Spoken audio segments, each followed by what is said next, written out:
Hello and welcome to this video for COMP3218 Game Design and Development at the University of Southampton. My name is Tom Blount, I am one of the lecturers on the course, and I am joined today by... My name is Callum and I'm one of the demonstrators on the course. Fantastic. Callum, can you tell us what we asked the students to do for the first coursework? Yes, so the main thing here was that we wanted them to build a game that tutorialized its mechanics well. And the other part of this was the focusing on level design and in particular having a really good, strong core dynamic for the game. Excellent. Alright, let's see what we've got. Okay, and this is Beam Buddies. So, nice little title screen. We've got some good sort of background music. Nice little stylized thing. We've got some red and blue. I wonder if that will become important. Let's hit new game. Okay, space or escape to restart the level. And so it looks like this one is, in theory, 2-player, although I did see it in the expo and they assured me that you can do it 1-player just fine. So, cool. As we move each of these blocks, the controls disappear, but they reappear if we don't move for a little bit. That's good. I really like that. Yeah, that is a nice touch. Okay, so we got... Let's move these two to their corresponding squares. They light up, we get a little sound effect, lovely bit of feedback, we're reminded what the controls are again, we've got a slightly trickier maze. I'm curious to know what that yellow line coming out of the red block is. All will be revealed. So we are connected by this thing. I don't think it does anything yet, but we have to swap over to get back in here. And here we go. So this yellow light turns on these switches.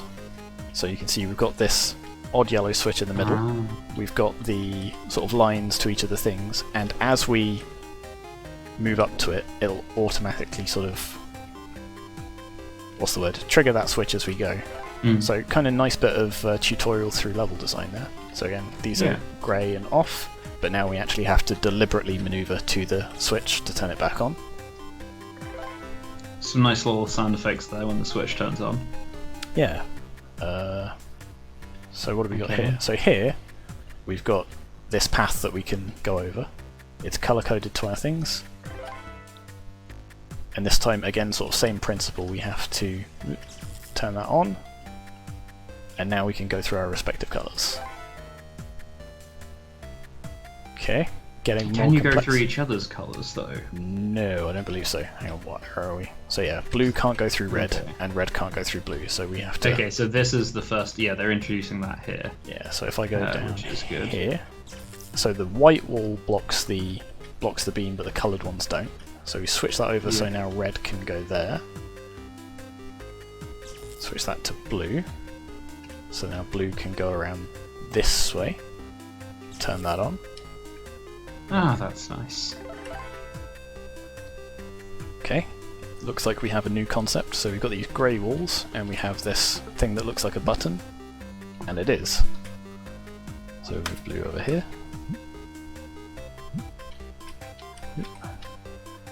Okay, so as we're going through these levels, shall we jump straight into the mark scheme? So first on the list is presentation, right? Yes, so the presentation consists of 3 parts. We've got the information design, the graphics, and the audio. Sorry, I think I might be having an issue with my headset. So the first thing, the information design, is about how they've communicated the state of the game to the players. Interesting. Okay. Okay, so in terms of information design, I think it's quite clear what's going on. Like, the art style's relatively simple, it's clean, we can see which what our characters are, we can see what the... It's interesting, if you threw us into this level it would be incredibly complex, but because they've built it up individually, so we'll talk about this more in a little bit, we know that yellow switch is the thing that's changed by this beam, this green switch is a pressure button, these walls we can't get through, this red one we can. So, I may have missed something, but I'm not certain what the oh, okay, so that's like a window that the beam can go through. And then this one it's not. So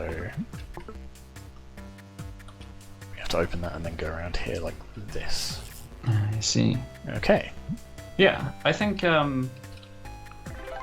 like the art style is obviously very simplistic, but it does a really good job of communicating the actually important information. This is kind of Although nice. this might be interesting. Oh, I see. Okay. So this switch toggles these on and off, so we have to move on and off the switch to get that switch, and then we can walk through here. I'm really liking this level design, like the way it just builds up on a few simple concepts, but has some really, really good puzzles out of it. Anyway, sidetrack. So presentation. So, information design. If we start with satisfactory, we have most key information is shown. And I think they have definitely got easily hits that, yeah. Yeah. So a good would be that all key information is shown. And I think they also very, very easily hit that. Agreed, yeah. So then the question is, to get up to excellent, it would require that all key information is shown clearly. I think it is. So we've got these like indicators from the different switches to the different panels. Like even here, like there's a lot going on. But and again, this is partly a credit to their tutorial design. Like we know what each of these individual things do. So although it takes a little bit of looking at, we can say, okay, this connects to here, so I can move this guy over here, get this switch, and it slowly starts becoming apparent. So yeah, I think it's very clear information. If I was to be really critical, what I would say is, I think that because the like glass windows are also a shade of blue, that could potentially be a little bit confusing. If they could have found a way to convey that without using like one of the two primary colors, that would have been better. But that's a very minor point. I agree. So maybe it doesn't necessarily hit that sort of prize-worthy, but I would say this is probably well within the excellent. Yes, I think, definitely excellent.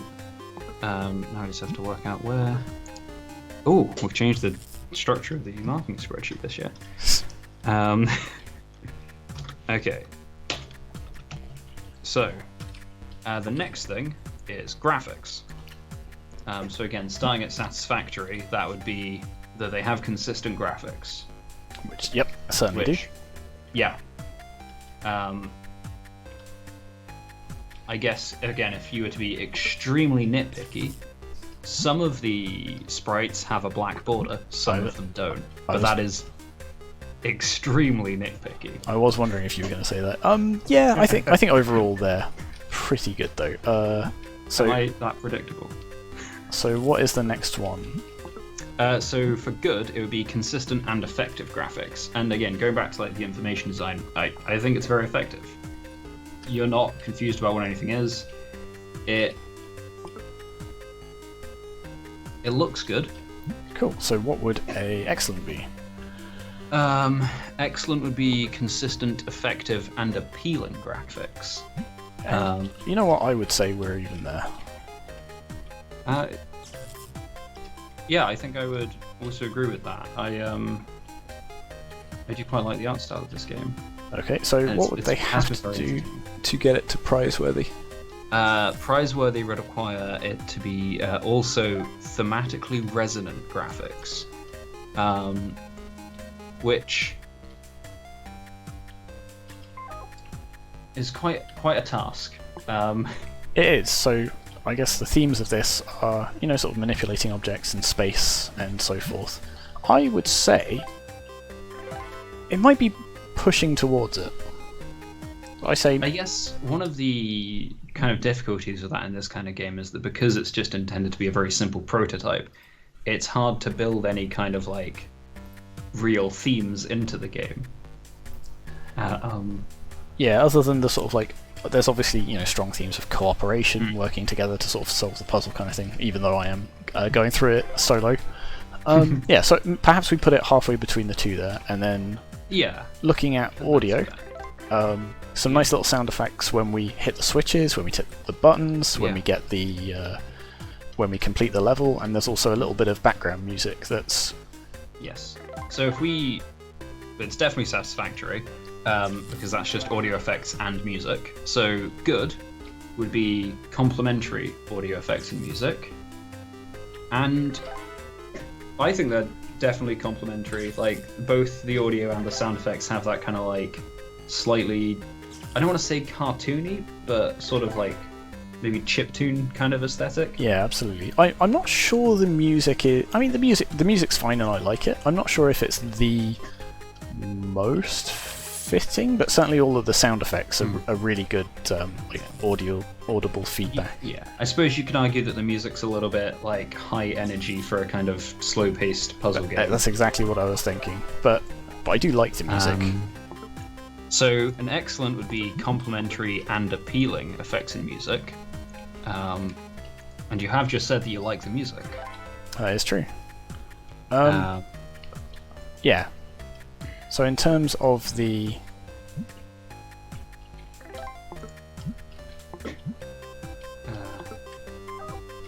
Are you doing okay there? I'm stuck. Anyway, what was it? Yeah, sound effects. The effects in particular all go well together. They give that sort of really sense of feedback. Like, I have changed a thing. Like this little boop every time I go across the button is great. So I think they've achieved excellent there. Yeah. Prizeworthy would be sophisticated, complementary, and appealing effects in music, and I don't think they're really sophisticated. In the... Okay, so let's you've mentioned that the music doesn't quite fit with the vibe, so are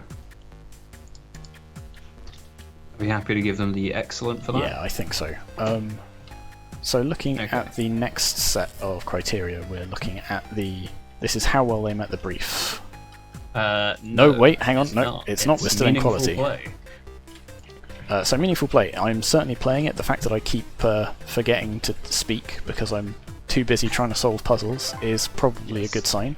Yeah, the controls feel relatively smooth. Like obviously it's slightly awkward controlling two characters at once, but I think I have found that. Yeah.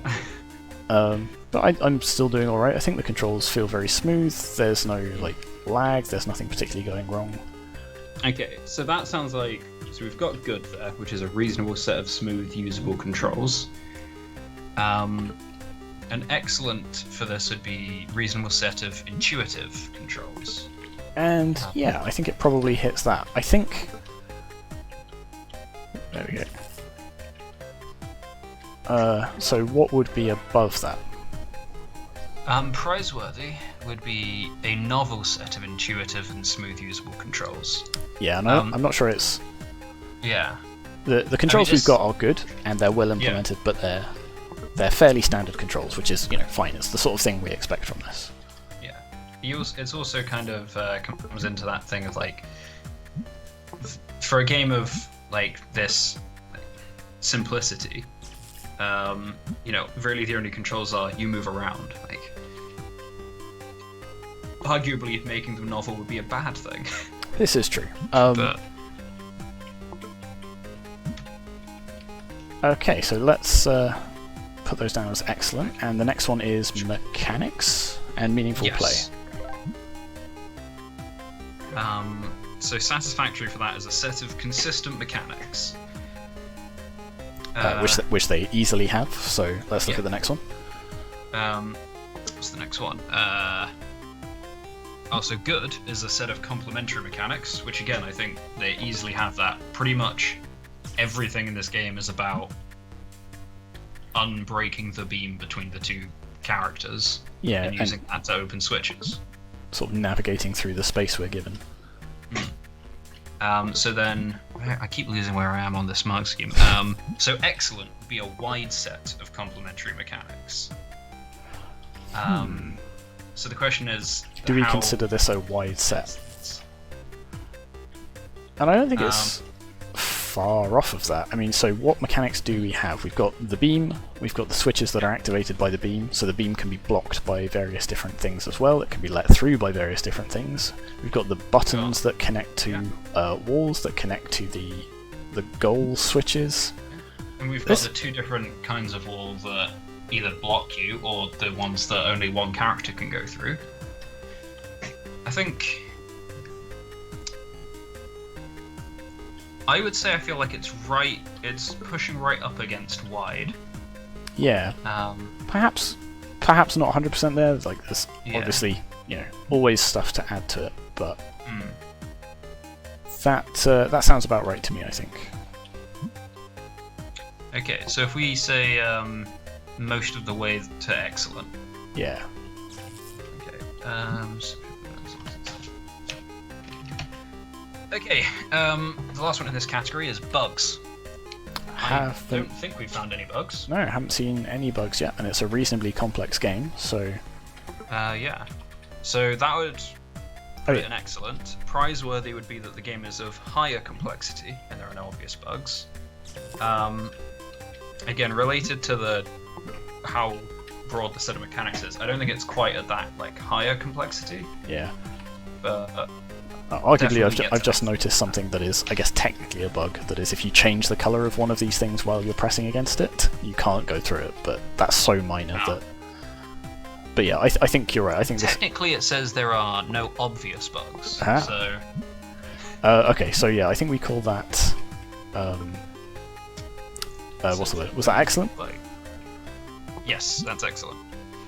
Fab. Okay, so next on the list is the brief, am I right? Yes, and the first part of that is level design. And the first part of that is goals, risks, and rewards. Now this, I think, might be partly a hindrance to them, because while the goal is clear, the goal is very, very clear right from the first level it is, get to these things and make sure they're activated. But we don't... There isn't a lot in the way of risk versus reward. There's no sort of scoring, there's no... Well, there's very little risk. It's a lot about sort of sitting and thinking and, planning out your move and then executing it, which, is fine. It's very standard for a puzzle game, but it doesn't necessarily hit those set of checkboxes that we were looking for. Yeah. So how would you address that if you do it? Well, you could have, for example, a really simple one is a timer or something, or some other way of navigating through things. So it's something that comes up a lot in these types of puzzle games. Is you could have an additional room that's locked off that has a star in it, and if you want to get the best score in the level, you have to get the star. If you just want to get to the end, you can avoid it and do a different thing. There's at the minute there's not a huge amount of sort of player choice in the way they play it. There's just pondering over the solution and then finding the solution. So again, I don't think that makes it a bad game, but it doesn't necessarily hit one of those things that we were looking for. So yeah, I guess from the mark scheme, what would a satisfactory be for this? So a satisfactory would be a coherent set of goals / risks / rewards. Okay, so they definitely have the goals. But as you say, there's are you... Oh wait, hang on. Are you doing okay there? Yeah, I just wanted to see what would happen. Okay. Yeah, as you say, there isn't any risks or rewards really. So I don't know. I don't think that would count as satisfactory, really. I think the slash there I'm going to interpret as it has goals but not the risks and rewards. So what would a good take, just for the sake of argument? Okay. So a good would be a clear and coherent set of goals / risks / rewards. Okay. And what would the... I guess just to check my reading of it, what would a pass be, which is one step below the satisfactory? A pass would be a limited set of goals / risks / rewards. So then the question is it that the goals or risks or rewards are limited, or that there isn't much of all of them? I think that's the thing. I think we have to look at it from the point of the goal is clear, but there's limited risks and rewards. And although, as you said, it's a very common theme in puzzle games that it is just solve the puzzle, that's fine. There are ways to add those kind of risk-reward elements So are we saying that's a pass? Yes, potentially. Maybe halfway between potentially the two? halfway between the two, because again, the goal element of this puzzle game is very clear. It's always shown sort of Yeah. across all the levels, kind of thing. But yeah, Yeah. I was going to say that's always the case with puzzle games, but to be fair, often not. Mist exists. Yeah. Okay, so the next thing is pacing. So if we go straight to satisfactory, that is that the tension clearly rises over time. It certainly does. Yep. And yeah,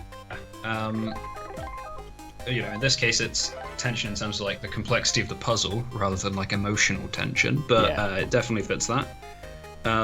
So a good would be tension rises over time in a coherent pattern. And I think this is sort of related to the way it's tutorialized, but it is coherent. Like, absolutely. You get new things added, and then those are worked into the other mechanics, and then they're all combined into more complicated puzzles. Yeah, absolutely. Everything builds on what's come before rather than just being introduced haphazardly. And then I've got to scroll over to find what the next one is. So that's excellent. Oh wait, no, sorry, that was good. Excellent is tension rises over time in a coherent and well-balanced pattern. I would say it's probably there as well, yeah. Yeah, it definitely seems that way. Like, certainly this last level seems a little bit overwhelming at first glance, but as you sort of pull it apart, it's a number of sort of individual puzzles, if you like, that again build on what we've seen before. Yeah. And it makes a nice sort of climactic level. It's that sort of final peak of tension, as you were saying. Yeah. And again, as this was, it was intended to be like a kind of prototype, as it were. Absolutely. Okay, this is a really good point for that. So then the next one up would be that tension rises over time in a coherent and well-balanced pattern linked to variations in gameplay. So there are different mechanics and things introduced. Whether it's how fully that meets variations in gameplay, I'm not sure. Yeah, I have no idea what is meant here by variations in gameplay. Whether that's just like new stuff being introduced that you can do, or variations in the kind of approach or style you would use to solve a puzzle. I'm not sure. I would say partly both. So obviously, sort of introducing new mechanics is a part of the changing and evolving gameplay. See, I'm trying to solve puzzles again, so I'm tripping over my words. Yeah, so I think perhaps we put it halfway between the two, even. Okay, so halfway between excellent and prizeworthy there. Okay, and then the last point on the brief is the tutorial, which we've touched on already. So if we, again, jump to the good category, I guess one thing before we move on to that, it would have been nice to have a restart button at that.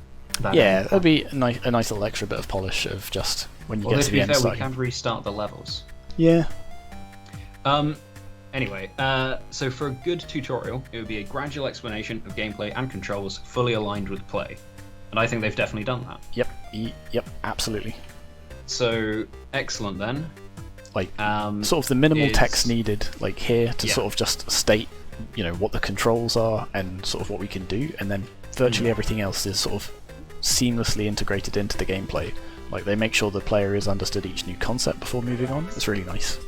And so that brings that actually is part of the only difference with excellent is that it's gradual explanations aligned with play and sometimes communicated through level design. If we jump up to prizeworthy, it's gradual explanations of controls and concepts fully aligned with gameplay and communicated through level design.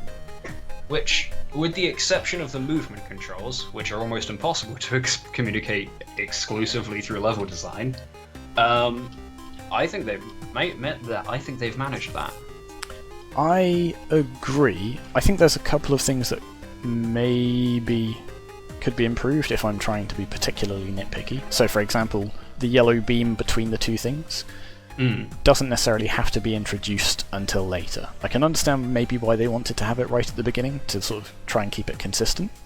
Yeah. But the levels where it sort of appears without being required to solve a puzzle, perhaps could be somewhat confusing for players. I mean, obviously we figured it out and it was fine. Yeah. I suppose, yeah, because also at the beginning, as you can see, it's only coming out of the red character. Yeah. So even if it was, the same, but it was linking the two, but still grayed out, that maybe would have been better. Perhaps. But again, we're into relatively nitpicky territory but there. Of course, we're also looking at the prize-worthy category, which is, absolutely where nitpicking is probably warranted, yeah, reasonable. So I would potentially put it between the two there. Or possibly just at the bottom of prize-worthy.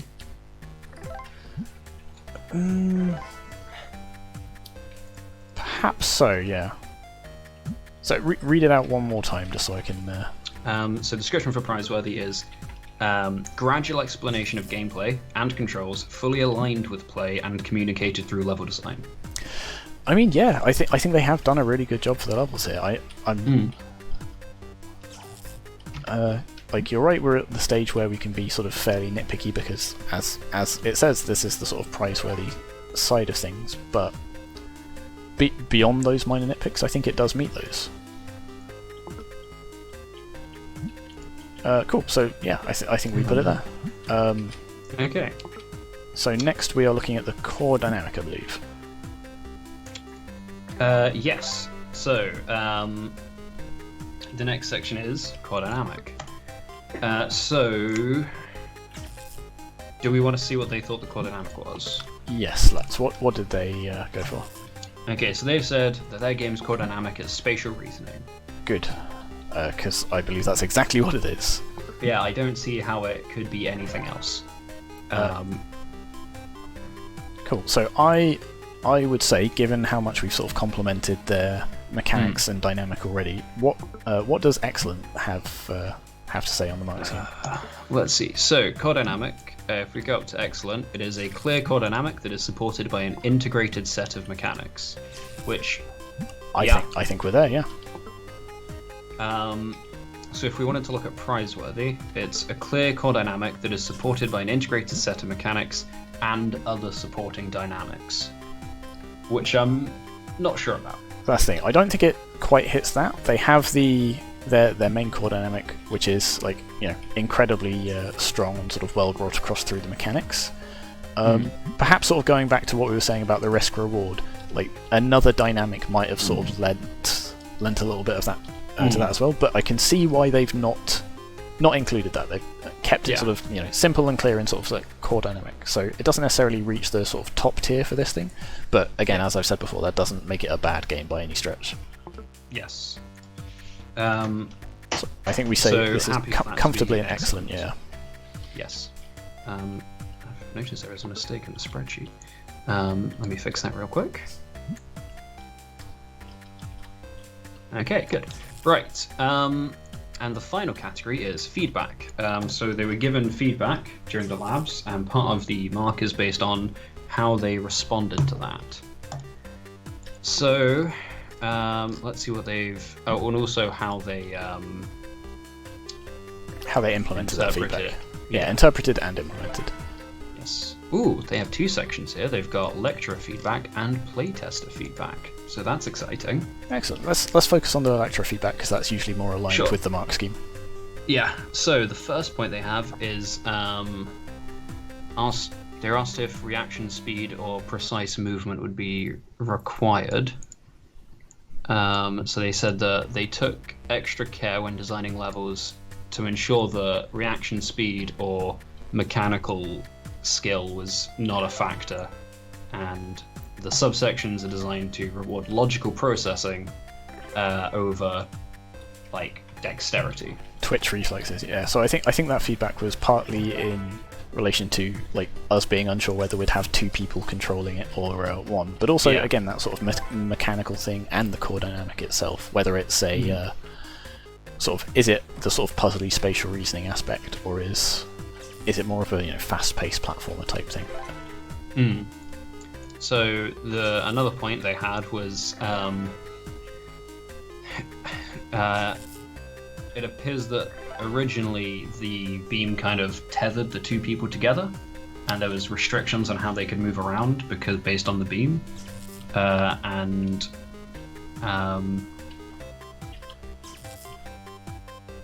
they were asked about whether that was a good idea, basically. Okay. And their response was that after thinking about it,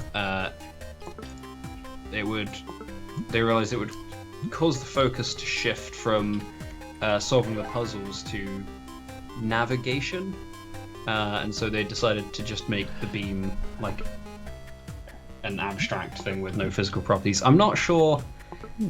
That's interesting, because it would have I would have said it shifts the focus more to, I guess, cooperation as well as navigation, sort of actually having to work with another person, I guess, if it's designed to be a two-person game. Yeah, I mean, I think the core dynamic would still be the same, but it definitely would change the kind of feel of the game. Absolutely. So yeah, I think. From what I remember, a lot of this feedback was given sort of at the stage where things were still, let's say, early prototypes. Yes, there's a lot of these that are more questions about how they're doing things than feedback on their ideas so much. The playtester feedback, though, does actually have... Okay, let's take a quick look at that, and then I think we're going to have to wrap this one up.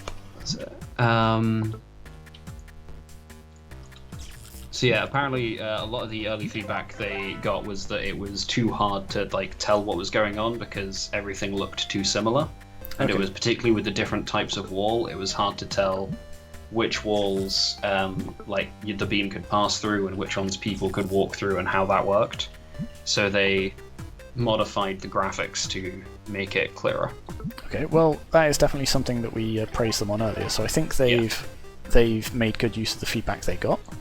Yes. Let's talk about sort of the interpretations of it and how they implemented it. So for the feedback, satisfactory is that feedback was addressed and changes have been somewhat successful. Which I think I'd agree with. Yep. For good, its feedback has been addressed and the changes have been successful, not somewhat. Which, again, I think was the case. Going up to excellent, it's that feedback has been interpreted and addressed, and the changes have been successful. So I would say that while they have made effective changes, it feels a bit like they've implemented sort of exactly the things that were talked about. Sort of like make sure the controls are good, make sure the graphics are clear, kind of thing. Which is fine. Again, they've responded well to that particular feedback.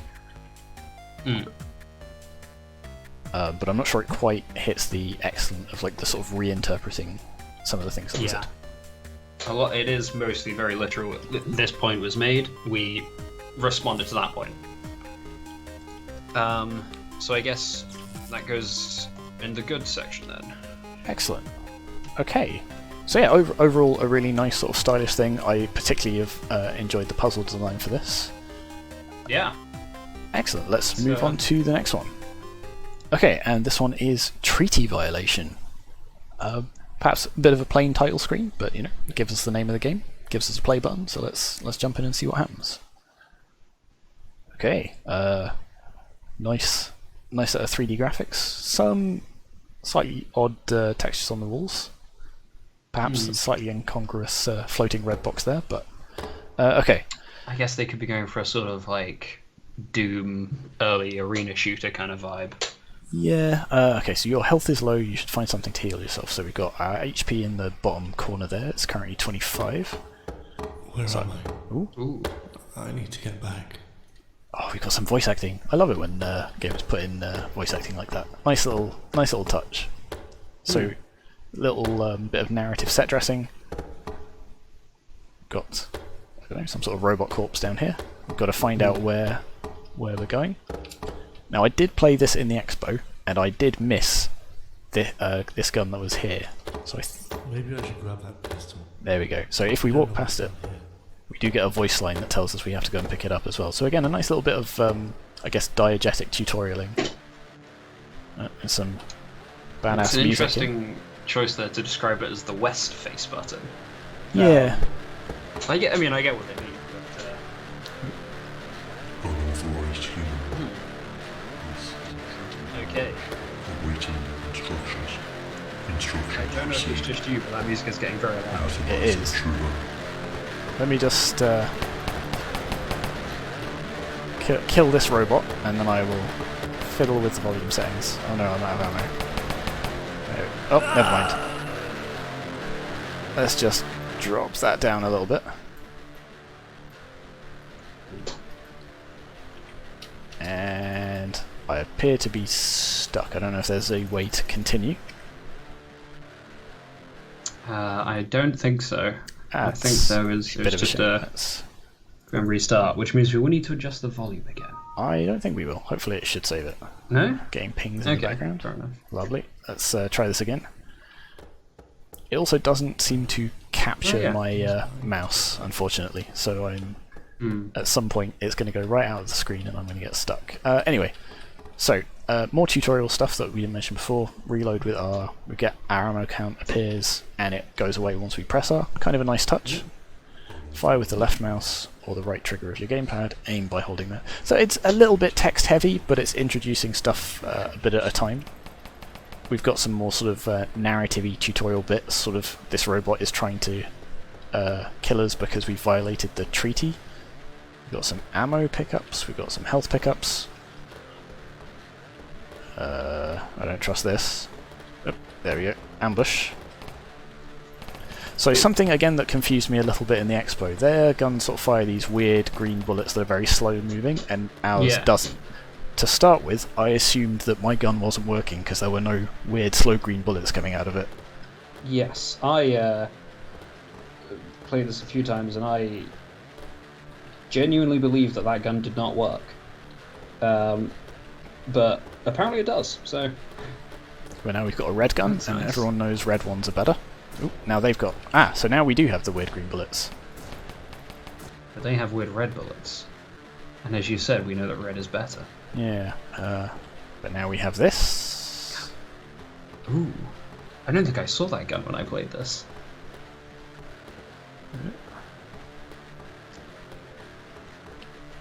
Ooh.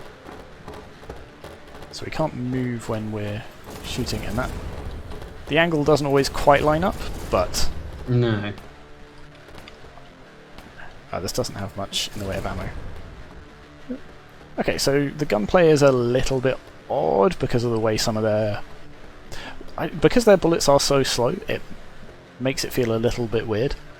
But I don't think it's super detrimental. I mean, you know, Doom has very slow-moving projectiles like that as well, and a lot of points.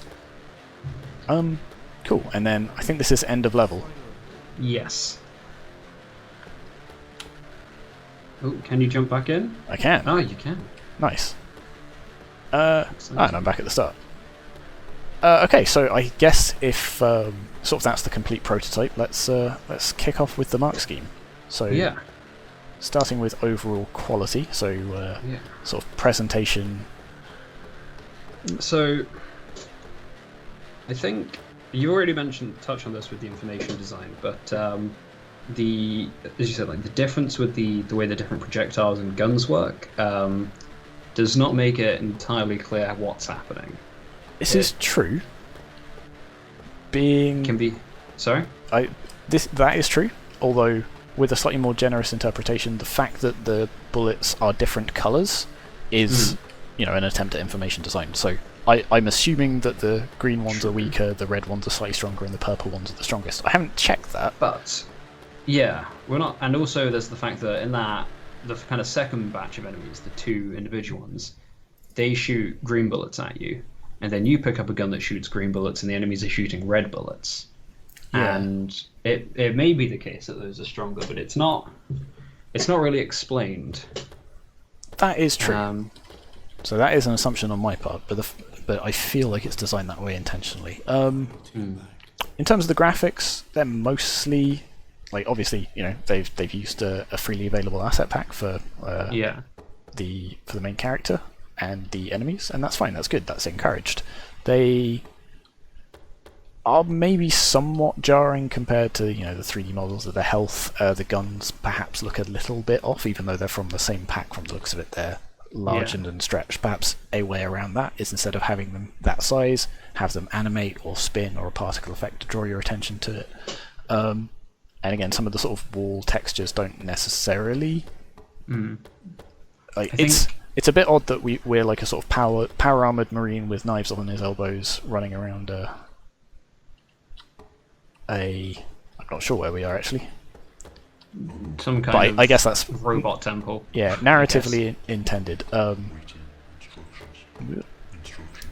that said, I think overall, like, the graphics are like pretty good. I think, I guess, as you mentioned, the only real, like, in terms of consistency, the only big issues really are the health packs and the bullets, which are both quite jarring. Yeah. But the rest of it's okay. But having said that, I think the audio really shines. Like, the gunfire could have a bit more impact, let's say. But it's... I was right next to the health as well. But it gives a sense of feedback, and it's really like the fact that they put in the voice acting to sort of add a little bit of story and context to it, I think is really nice. Yeah, the voiceover does... So when I first played this, it was without any sound, and the voiceover definitely does add quite a lot. It was very confusing at first, but with the audio, it is much better. So I think there's definitely scope for like more audio, like a reload sound, like I say, perhaps different sounds for each of the weapons, with some of the bigger ones being slightly more impactful. And the footsteps are a bit, again, a sense of motion, but perhaps room for improvement there. I think, being critical, I feel like, the music is very intense, it's got that, it's very much that kind of like Doom vibe of very rapid, high-octane action, which I think is what you want for something like this. But when you compare that to, say, the fact that you can't move while shooting, and a lot of the fighting is very like stop, shoot, dodge projectiles, stop, shoot, there's a little bit of, you could say, incongruity there. I think it personally makes me just like a little bit frustrated. Like, I want to do the cool Doom thing and run around and shoot stuff, but I have to keep stopping. So I will say, I think the music they've chosen sort of fits the core dynamic that they're very clearly going for. You're right that perhaps like some of the mechanics don't align with it, but I think they're still... I think we're griping more about sort of design choices. But that's it's less of an issue with the choice of music as the mechanics that accompany it, I suppose. But yeah, sort of talking about presentation. So overall, where are we feeling this sits?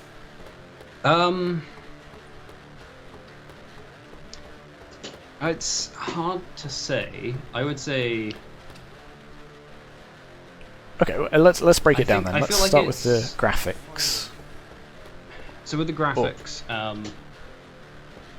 I would say it's probably somewhere between, probably closer to Satisfactory than Pass, because Satisfactory is consistent graphics, and Pass is consistent but poorly chosen graphics. But I don't think they're poorly overall chosen. Graphics are poorly chosen. I just think that there's, with those couple of minor points, there's just a few like inconsistent bits that kind of. There's a few incongruities, but overall, floating health packs, they may not be the exact same texture packs, and you're never going to necessarily find like an asset pack that meets 100% of your needs. So I think overall, I'm happy to say the graphics are overall consistent. Just for the sake of argument, what would a good be in terms of graphics? A good would be consistent and effective graphics. I am almost inclined to say halfway between the two, because like you said, the graphics for the bullets are, again, another slight incongruity. but they are effective at communicating, where the enemies are shooting. I suppose. I guess the point in terms of, like, also when you consider the first gun that works completely differently. Yeah. I guess that's, I suppose, more information design than the graphics themselves. Okay, so let's put graphics there for now, and then let's talk about the information design. Graphics. So halfway between satisfactory and good for graphics. So for the information design, I mean, most of it's there, right? It tells you what's happening. It's not incredibly confusing, but I think there is some amount that is not properly conveyed. Like, for instance, how exactly the weapons work. Yeah, and when you're taking damage and so on. So we've got our health and ammo count at the bottom of the screen, but it's not immediately obvious, for example, when you're taking damage, when you've run out of ammo, that kind of thing. So, like, again, some visual feedback of, like, flashing the screen red, or some audio feedback of, like, a click, click, click when you need to reload kind of thing. Like, little bits like that I think would bring it up a bit. Yeah. I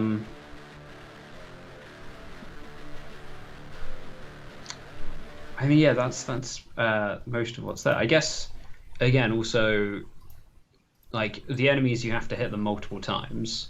So I suppose also some kind of way of some indicating feedback there as well, yeah. Like, how much damage they've taken. Because I remember when I was first playing this, I spent a long time shooting at things and not knowing whether I was dealing damage to them, or if it was just, like, or if I was missing or what. So yeah, some additional, like, particle effects, like maybe a spark or something when you're hitting them and dealing damage. Okay, so where do we feel this sits for this? So satisfactory is most key information is shown, and passes some attempt at information design. I would put it kind of halfway between those. Yeah, I think so. Oh, we do actually get a particle effect on us when we're taking damage. Oh. Okay. I think I missed that because I think it's the same one as our gun. Very similar, yeah. And then with the audio again, there is audio effects, there's music, but as you mentioned, it could probably do with a few more audio effects at least. I think it's got sufficient music. So some extra audio effects, as you said, for, like, taking damage or reloading or something. So that would put it pretty much bang on satisfactory. So what would a good be, just good would be complementary audio effects and music. I think it's there. But I think satisfactory, it's some audio effects and music, which I think to me implies that for the good you need to have a good set of them. Okay, so as a point of comparison, then, what would be required for an excellent? So an excellent would be complementary and appealing effects and music. See, that's the thing. I would say it's probably solidly in the good. Like, there's definitely, like you say, room for improvement. They could add additional things, but based on what's there, I think they have a good range of different effects. They've got, the shooting, the voice acting, the movement. Fair enough. I had forgotten about the voice acting, to be fair. Okay, so if we put that as a... Sorry, that was a good. Yeah. Or a satisfactory. A good, I think. Good. Okay. I think so. Yeah, excellent was the appealing. It was appealing, yeah. Which, to be fair, the voice acting I would say is appealing. Some of the sort of other sounds could have more impact, and like you say, there's scope for adding more for additional feedback. Yeah, I think. Okay, let's. Yeah. Let's not get hugely bogged down in this. Let's. Okay. So the next thing is meaningful play, mechanics, controls, bugs. Okay, in terms of controls are fine. It's slightly awkward that my mouse drifts outside the window. Although that wasn't present when I played it at the expo, so that might just be something to do with either this build or my particular setup. Overall, the controls are good. odd that we can't move and shoot, but again, perhaps that's a deliberate design choice. Yeah, a few games do that. Does Resident Evil 4 do that? That sort of pioneered this over-the-shoulder stop and shoot kind of thing. No idea. I haven't played any of the Resident Evils. Fair. It sets a different tone, so it's not the sort of chaotic run-and-gun destruction that maybe the music necessarily implies. Perhaps a sort of slower, more methodical shoot thing, move on, shoot thing, move on. But it works at what it does. We have guns with different amounts of different types of guns that presumably do different amounts of damage, have different types of ammo. We've got sort of enemies, multiple enemies that sort of move around and shoot. We've got different pickups. I think they've got a reasonable set of mechanics as well. Yeah, I think I agree. There's definitely a good set of mechanics here. I think, in terms of, because it's kind of difficult to decide where to put this, because as we said, they've got like the music is very high energy. It's very fun, and then you've also got that kind of slower, methodical stop and shoot. So there's definitely an inconsistency there. But I guess the question is where to put that on, because also if you think about like, particularly when you get upstairs, right, there's a whole bunch of enemies. You've got these enemies that shoot very bright, very slow-moving projectiles that seem more typical of the kind of like, was it bullet storm shooters, where the whole point is like dodging around the huge swarm of projectiles. So then not being able to move and shoot, and especially having this kind of high-energy music with your dude with his glowing arm spikes, it feels a little bit odd. That's a fair criticism. See if I can do it with just the starting pistol. I think it's okay. So, what would a good be in terms of, let's say, the mechanics? A set of consistent mechanics. And I think they inarguably have that. Excellent, I guess it is a good. I'm not sure I'd argue that it is, like, I'm not sure I'd say it's inarguably consistent. Okay, I see what I see. This because of the stop and enemies, but yeah, I can still shoot while I'm down here. Okay, so what would a satisfactory be for point of comparison? So satisfactory would be a set of inconsistent mechanics, and I don't think they're entirely inconsistent. I just think there's there's a sort of a rub between the setup of the game and the lack of motion. But again, that could be argued to be a deliberate design choice rather than like something that deliberately undermines itself. If it is a deliberate design choice, I don't like it. That's fair enough. Okay, so again, just for another point of comparison, what would an excellent be? So an excellent would be a set of complementary mechanics, not consistent but complementary. And that's I think that's what you're thinking of. I think this would sit at a good. Oops. I've played this 3 times. I suppose, but then you've got this. So if you like, the bullets seem to do a quarter of your health each time you're shot, right? And they're firing a lot of them. So to be fair, I guess this, I suppose, depends on what the core dynamic they're going for is.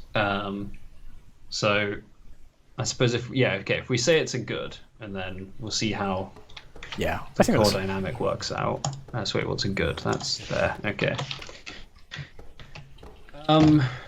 And then with the controls, we've got, I think, a reasonable set of usable controls. Yeah, I think we're easily there. Although, I don't know whether this counts. Yeah, I assume this will file this under bug, but I can just shoot at the floor as I'm running around. The question is, can you do damage while you're can you jump on top of an enemy and shoot them like that? That is a point, actually. I can jump, which I don't think we've needed yet. If you bait them towards that ledge and drop on top of them, does shooting them like that kill them? I don't think we're going to find that out. Okay. But okay, let's say usable controls. Yeah.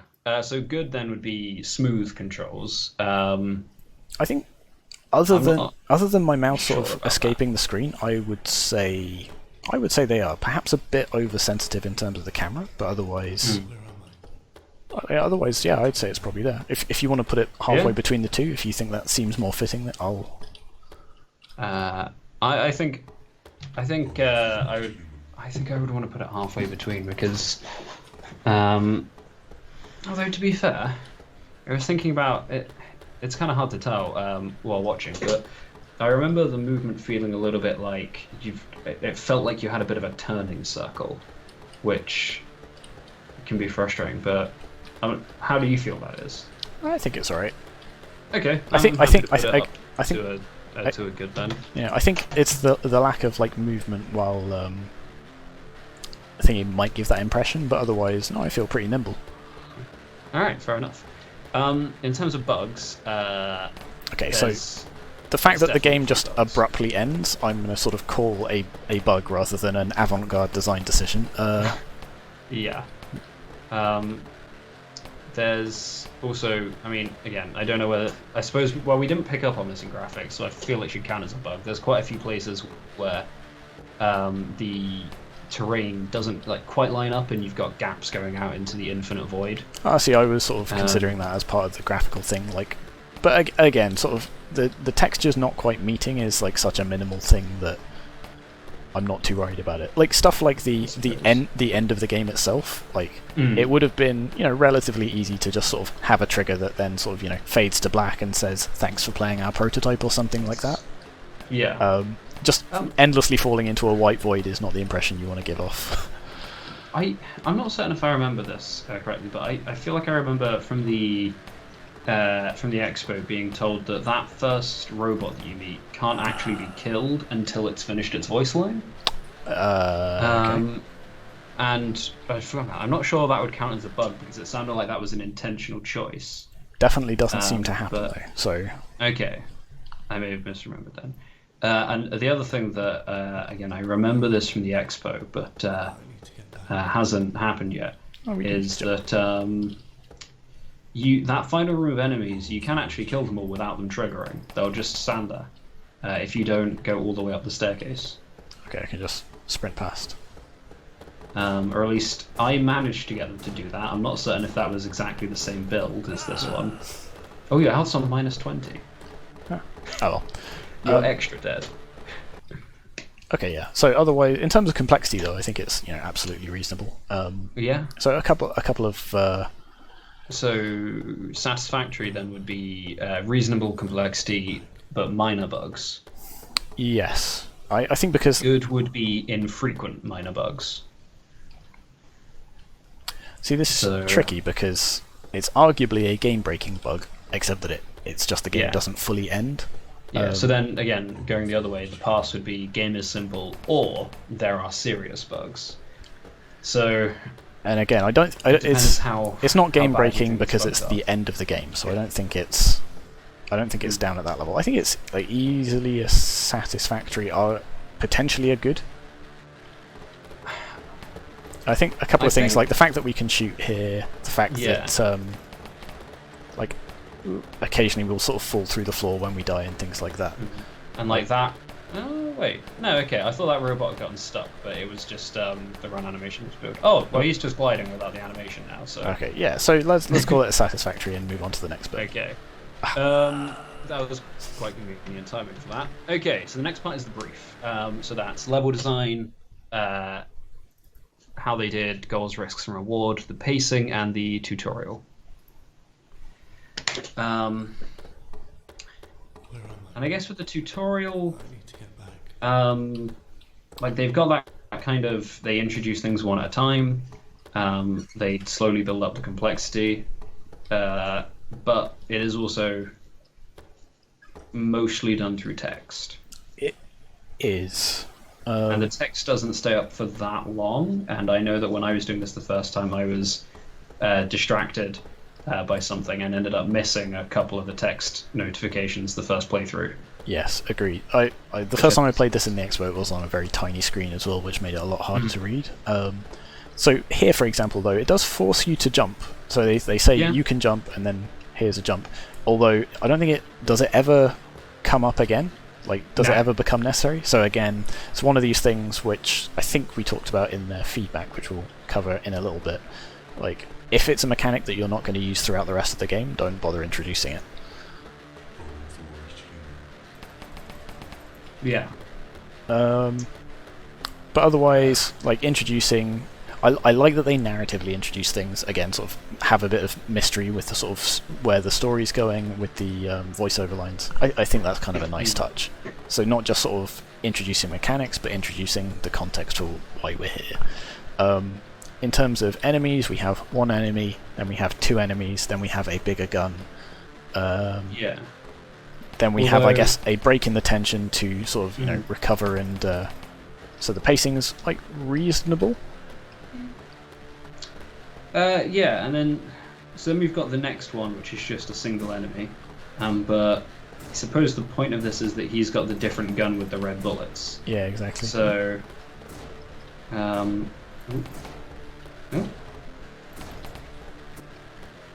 Hey, so we've got here, and then final climax with...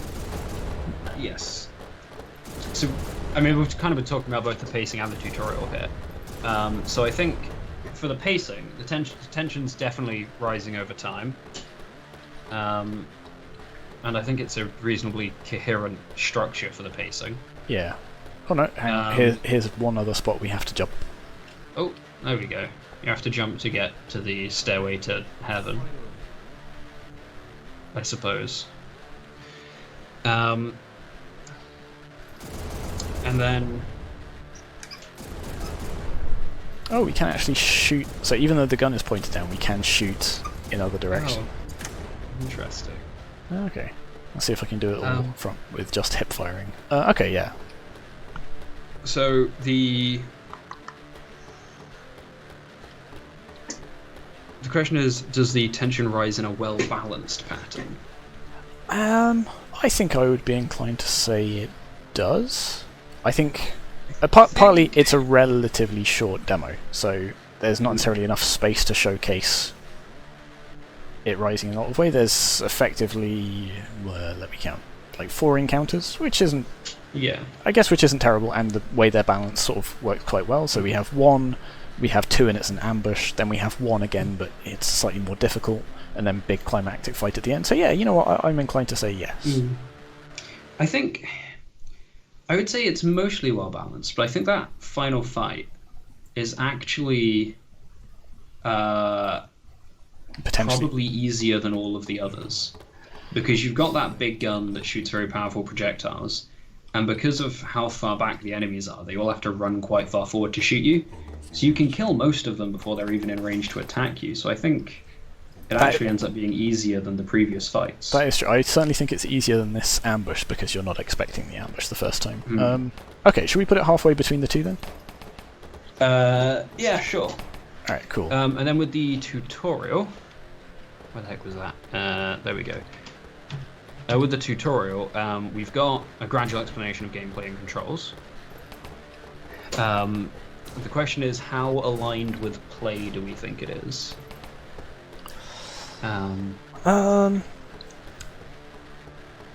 So overall, most of the controls for the tutorial are done through text rather than through play. I like that they start you off with only 3 bullets in your gun, so they encourage you to do the reloading when they teach you it, which is a nice touch. So again, there's elements of it, and like they introduce sort of like the robot down here, so you can see it from up there. It does its voice line that telegraphs that it is about to attack you before it does. Yeah. So there are definitely elements of that. I don't think, obviously all of it isn't, but for example, like the voice line saying, "Oh, my health is low. I need to find a way out of here," or something, and then just having the health over there rather than saying, "This is health. Go and pick it up," kind of thing. That's true. So I think it's somewhat aligned with play, but not fully there. Yes, I think that's reasonable. Okay. And then in terms of risks and rewards, I'm not. So you've got a you've got a reasonably clear goal, because there are things shooting you and you don't want to die. Yeah, progress through rooms, survive. In terms of risk versus reward, so for example, in that final chamber, there are ammo things scattered on the floor in the middle of the enemies. Arguably, if I was running low on ammo, I could dash in here, grab them, try and fight them in this room, rather than just camping them at the bottom of the stairs. But beyond that, and sorry, I was going to say, like, ways to improve it, perhaps. Well, all right. Sort of, Yeah. perhaps, a different path, a room with more health, but lots, like a static enemy or something that you have to deal with, that kind of thing. Yeah. I think part of the issue with the thing about the ammo crates is that if you look at, like, this one, you start with, 50, 60 shots, and with the other ones you've got quite a lot of ammunition for that as well. Yeah, it did seem like a lot. Oh yeah, this one's so virtually infinite ammo. I don't think that the ammo is really a reward when you've got like 1,000 rounds to kill 5 people. But that said, it's there, and it's arguably an attempt at that, even if it's not fully successful. So I would probably lean towards there being a limited set of goals, risks, and rewards. Because also, although not wanting to die is a pretty clear goal, and obviously the levels are designed so that you can pretty much only go one way. You don't really, even with the kind of little narrative. I was going to say, like, narrative hook is, I need to find a way out of here. That's all the goal that, like, say, Portal gives you, right? It's like, no, that's true. I'd forgotten about that line. That's fair enough. Like, we always know where we should be moving. You're right. It is a linear sequence of places, but we're never gonna, like, we don't get lost. We always know where to be going. The relatively linear structure of it isn't necessarily a bad thing. I had forgotten about the being told, I need to get out of here. So it's definitely got a goal, but almost no risk and reward. But I would say some. So for example, like the ambush, you can choose to run past it, or you can choose to kill them to get the health inside. I would say that's... To be fair, you can finish this game by running past everything. That's partly because it has no real end screen. Yeah. So I guess in that case... which is an interesting... Is there really a reward for killing any of the enemies? Yes, they drop because health. Actually, no, hang on. There's already risk reward. They drop health or ammo when they die, right? So that's some clear risk versus reward. I suppose. Whether it lines up with their core dynamic is perhaps another... remains to be seen, but I would say there's definitely... that has some risk reward in it. Okay, so the difference between pass and satisfactory is a limited set versus a coherent set. I would say they're coherent. Like, they're coherent with the mechanics. Perhaps not. Because, again, if the goal is to get to the end... And if the core dynamic is destruction, which I suspect it is... Although it may not be intended for this, you can run to the end without taking any damage and finish the game. Is being given more health that helpful? Yeah. Like... Okay. So what, like halfway between pass and satisfactory? Yeah, I think that seems fairly reasonable. Okay, so yeah, next one is core dynamic. Okay, so let's see what they thought their core dynamic was, or what they said it was, rather. Treaty violation. Here we go. The core dynamic of the game is destruction.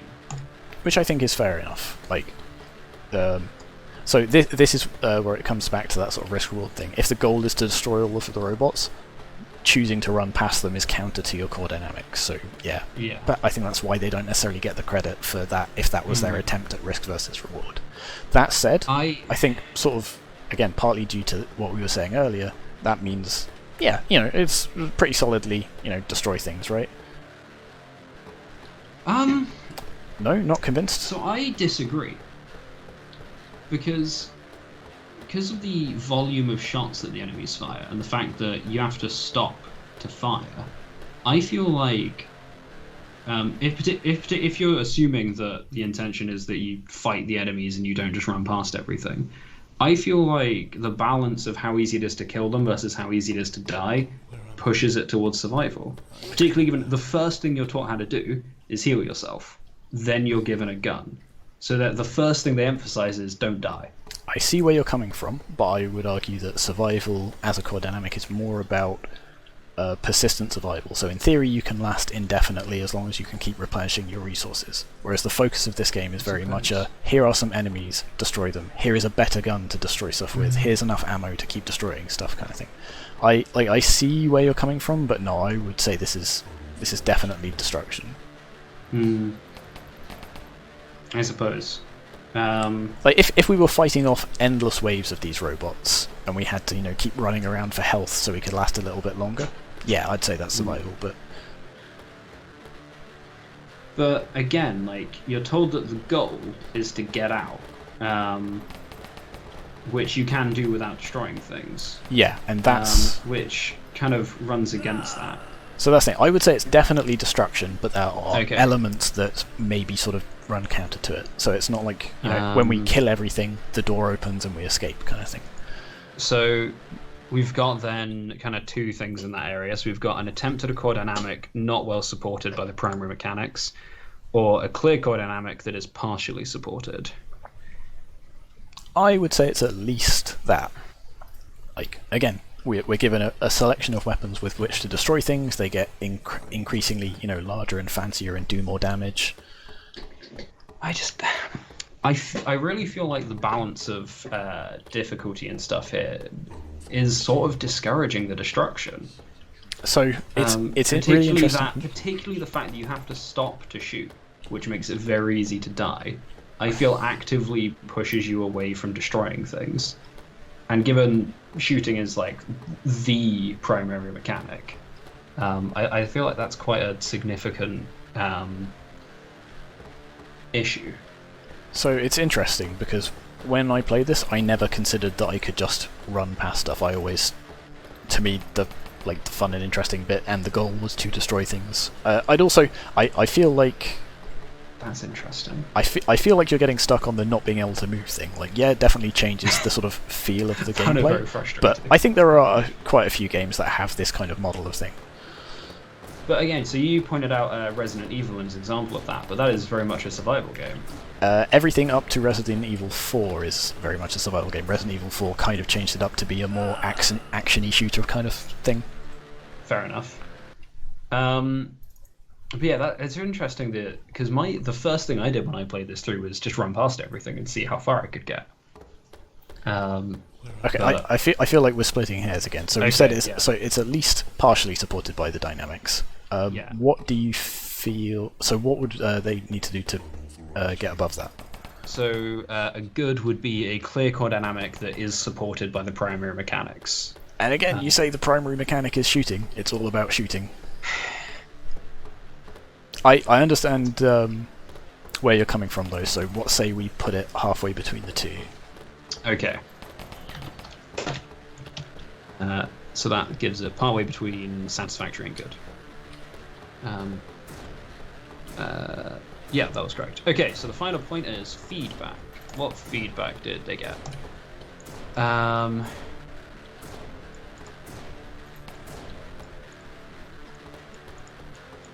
Okay. So they were talking about the way they would teach the controls. Yeah. So yeah, apparently they were originally planning to have a kind of regular movement and then also the ability to sprint. And it was the question was raised as to whether they would need separate movement speeds, whether that was actually important for the game. And in response to that, they removed it and just made it so the player always moves at full speed. Since, as they said, they're not introducing any stamina or stealth mechanics, so there's no point in having two speed settings. Cool. I think that was a solid choice. I think, as we've already said, perhaps they could have taken that further and sort of thought about, do we need the jump, for example, or are there ways that we could better sort of make use of it within the game? Yes. They do actually talk about using a ledge to teach the player how to jump, which, it's a good way to teach them, but again... If it's underutilized through the rest of the... so I think we said there's only one other point where it's needed. And even then it's just a ledge. But otherwise, yeah, I think they've definitely acted on that feedback. They've sort of talked about their reasoning for why they did that. So, I think they have definitely responded to the feedback. In terms of like interpreting it and thinking about what to do, they do say that they were asked about whether it needs separate speeds, and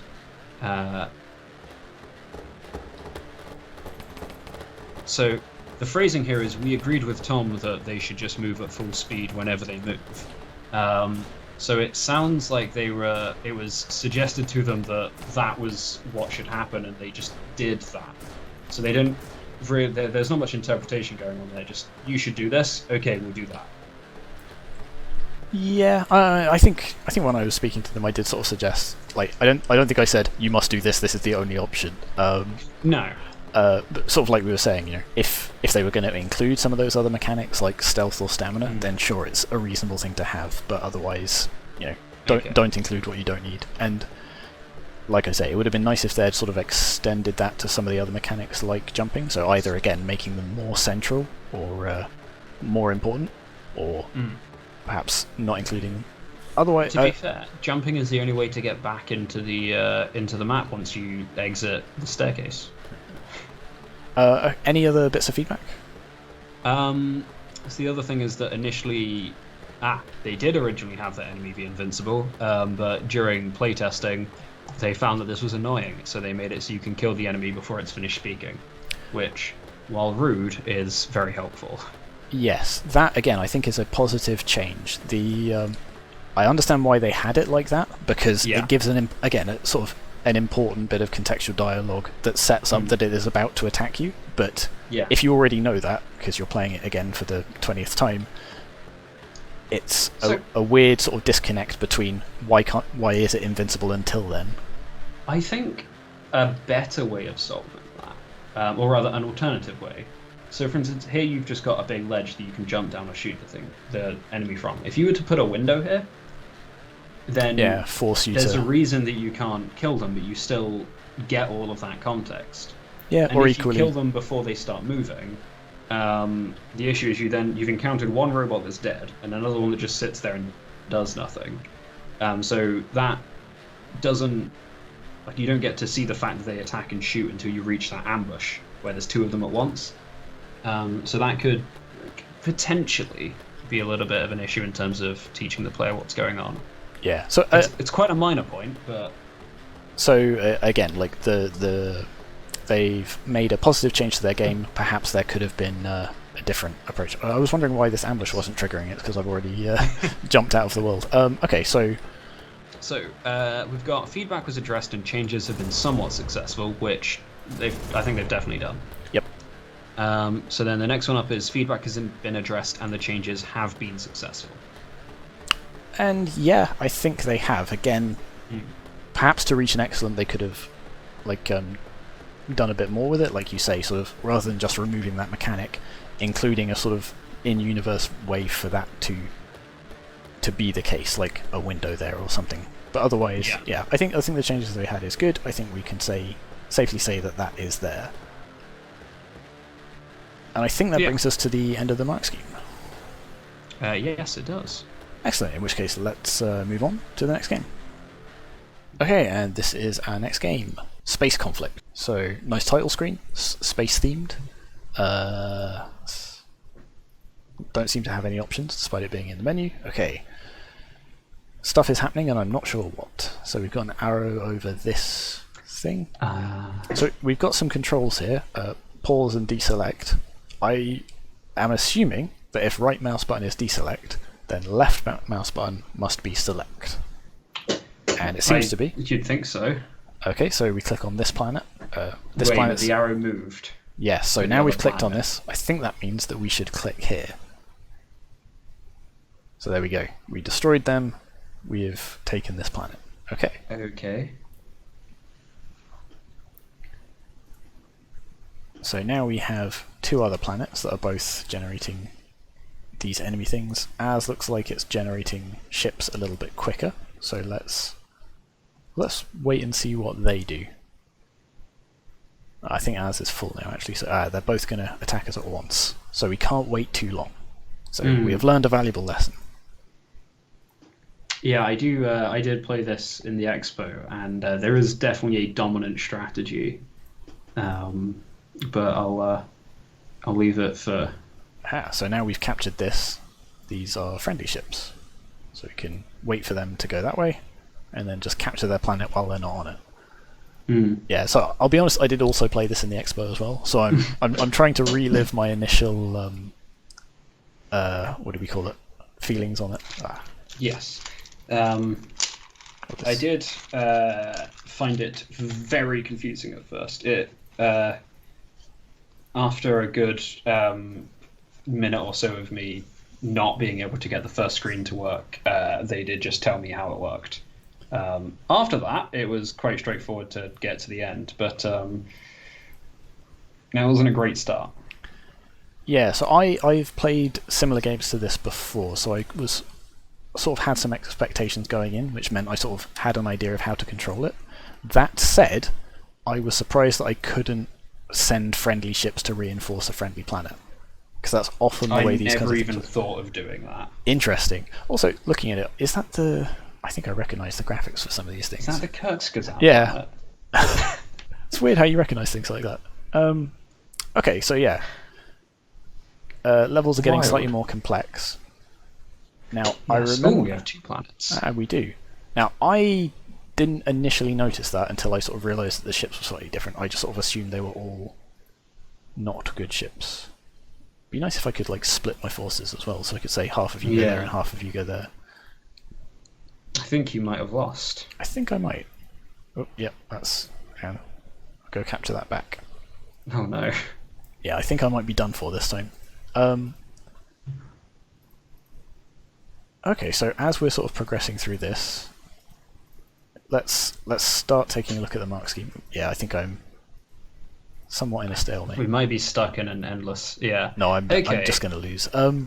Yeah, so aesthetically, it looks pretty nice. Like the planet graphics are like very lovely. It's relatively simple, relatively abstract. The information design wise, we've got the big clear numbers showing how many units are on each planet.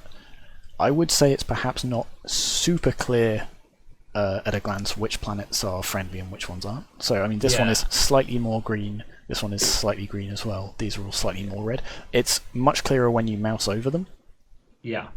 So I think you know they've got these like planet sprites that they've found that you want to color them so you can tell who they belong to, but obviously if you make the tint too aggressive, you lose all the detail. So there's kind of a rub there against making it look nice versus the clear information design.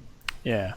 Also, one thing that I hadn't noticed before that I've just noticed now is if I send 12 ships to attack somebody with 0 ships, I lose all 12 ships. Yes. So I guess that's a what's the word? A bit of choice and agency in where do I prioritise attacking given my number of ships. We'll get to that later. Hold on. Yeah, we'll hold on to that. So, in terms of like the information design, I personally have found this very confusing at first. You know, once you're used to it, you can tell what's going on, but I don't think it's at all clear from an outside perspective. So one thing, again, sort of that I was speaking to them in the expo about was they said one of the key things to sort of like strategize about in this game is different planets spawn in new units at different speeds, and that's kind of key to which bits you should be attacking first. I'm sorry, they do? Yeah, and there's no real indicator of that other than just watching them pop in. I did not know that. Like, I noticed that your planets spawn slightly faster, otherwise you would not be able to win. But I didn't realize that it was on a planet-by-planet basis, not just a player basis. I believe so. There we go, I think I've... Oh no, that one's still red. So yeah, I assume that was... There you go. So yeah, again, I guess you thought you'd won because of the... So I get that. So you could showcase that in a number of ways, right? You could just have a literal timer at the bottom that sort of ticks down. But again, that's not hugely different to just seeing them appear. Maybe you could do it by sort of like the theme of the planet. So like Earth-like planets are more habitable; they spawn more stuff. Barren, rocky planets spawn stuff more slowly, perhaps. I don't know. Some other sort of visual indicators of that. Audio-wise, like the difference is very subtle in terms of the speed. It's not. Well, I mean, if you look at it now, the one on The bottom planet No, I has guess reached you're 8, right. and they attack when they're full, I believe. Yeah. So that's the other thing. How many units each planet can support is also important, because they will attack Yeah. when they get full. So this one And can yeah. only support 8, will get to it quickly, whereas this one supports, I think, 12, but gets to it slowly. And you could do that by just, say, making the planets different sizes. Yeah, absolutely. Cool, so I'm going to try and attack this one first, but I think I'm doing a bad job of it. Is there any audio? There is none audio, unfortunately.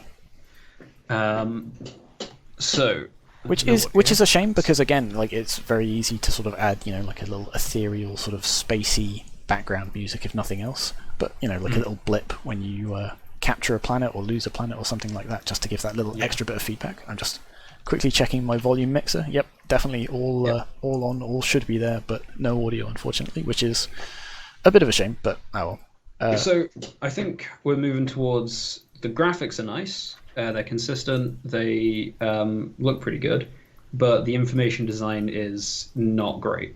Yeah, so I think let's drill down a little deeper into the information design. Sure. So what would a satisfactory be? Let's say. So satisfactory would be most key information is shown. And to be fair, all of the key information is shown. It's just hard to spot sometimes. Like, the absolute key information is how many units are on this planet right now, and that is definitely shown in multiple ways, which is good.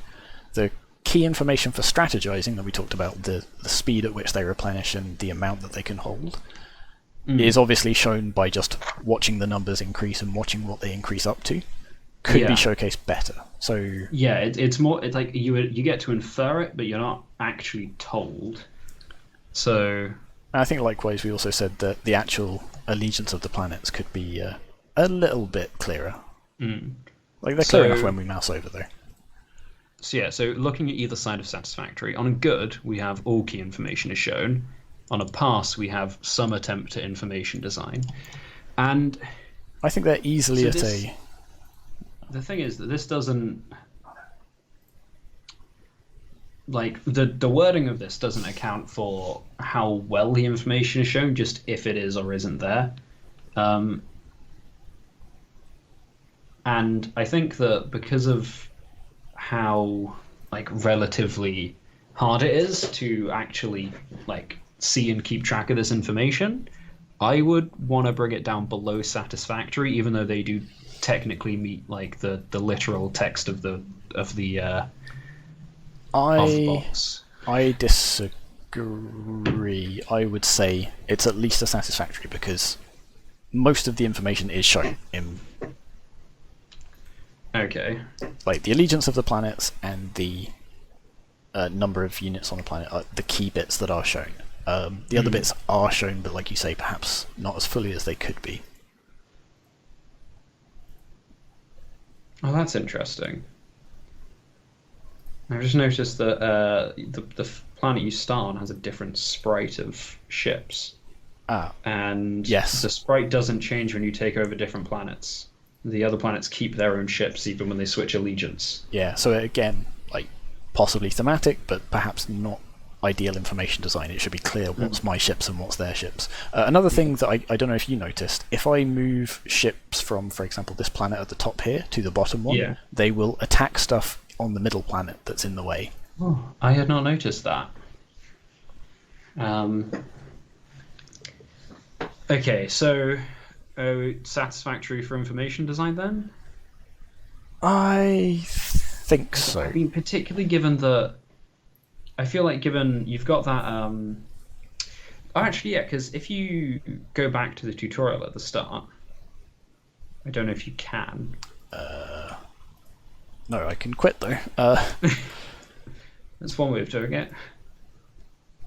Let's bring that back up. What are the options? I don't think there are any. Okay. So, slightly cheeky. What's it? Illusion of choice, illusions of agency. Okay, so yeah.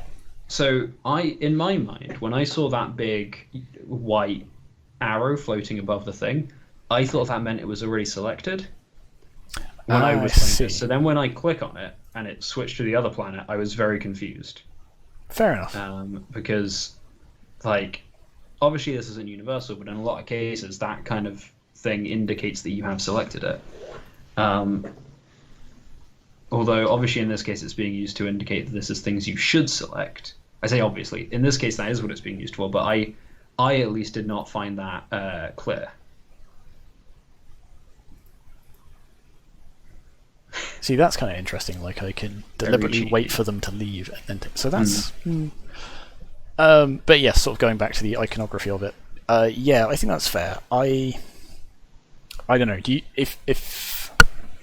so? Do you think satisfactory or still one step below? I mean, to be honest, if I was doing this unprompted, I would probably put them a little bit below a pass. But I think Interesting. you've persuaded me that maybe that's too harsh. I think that probably is a bit, just a little bit too harsh. But yes, I can see your argument for some of the information not being super clear, and I think we'll cover that a little bit more in the tutorial bit as well.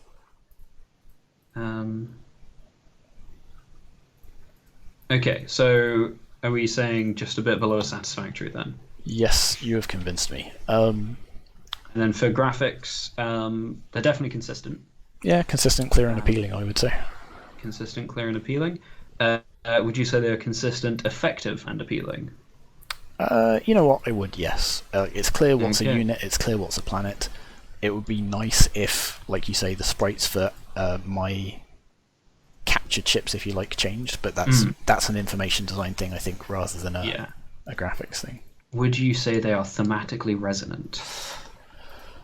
And this brings us back to the question of... I'm going to say no, and I'm going to tie this back to the information design yet again. Like, if the planets looked different depending on their function within the game, then I would say they were thematically resonant. Fair enough. Okay, so that gives them excellent for graphics and just below satisfactory for information design. Okay, so the next bit is meaningful play. Mechanics, controls, and bugs. So, in terms of controls, there's one control. You click on the planet to select things. That's not a bad thing. You only need one control, which is select planet, select target. Are they smooth and usable? I think that was the last level. Yes. Again, okay. I tell you what. It's. I was going to say this ties back into the information design to a degree. Like when you've selected something, there is. It's clear that this one is selected. It could be more clear, which I guess would help the sort of controls aspect of it, but we've already covered that to death. So in terms of the controls themselves, yeah, they're simple, but they work. It's click on source, click on target, and that's pretty much it. I found that once I knew what was happening, it was very easy to control, and particularly in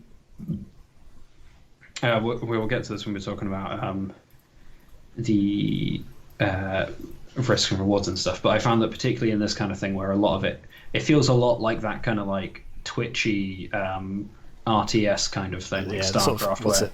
Actions per minute, or and that kind of, you just click and you click. It works very well for this. So I've lost where I am on the mark scheme. So an excellent would be reasonable set of intuitive and smooth usable controls. And even though, it's not really a set of controls, it's one control, I would say it is pretty intuitive and it works well.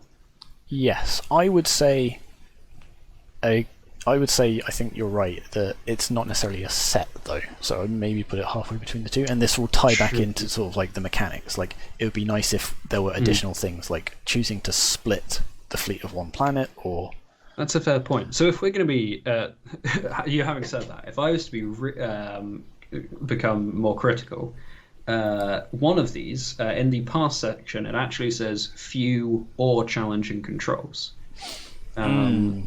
So, because again, there's one control, and it does say specifically we've got the reasonable set versus few controls.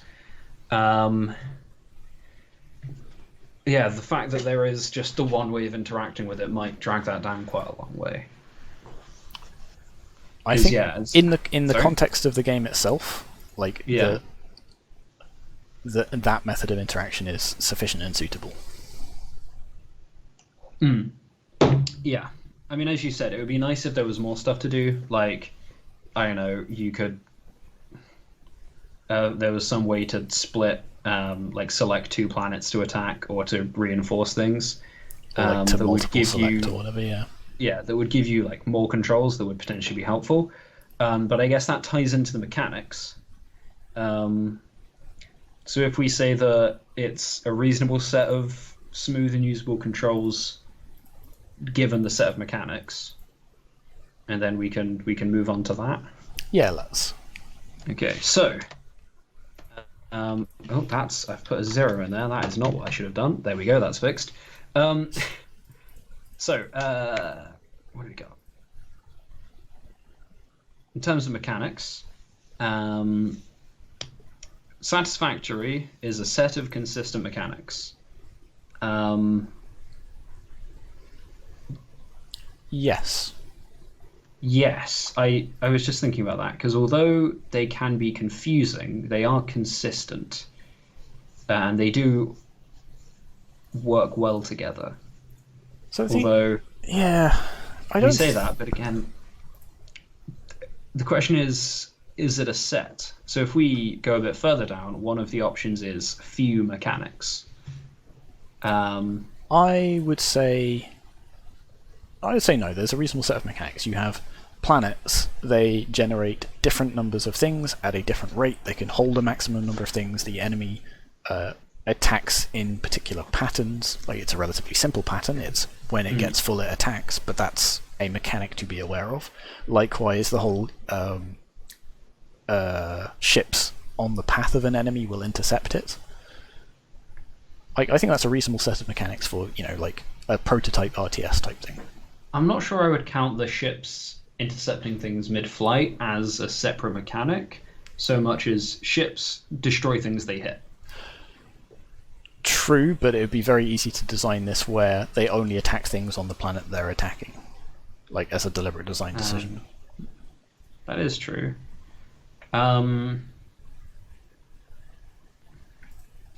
Okay, so what I would say is, I think it's definitely not a wide set of mechanics. I think that's fair, yeah. It's more than few, but it's not a wide set. So we're then, and again, there's no inconsistency here. So the question is it a set of consistent mechanics, or is it a set of complementary mechanics?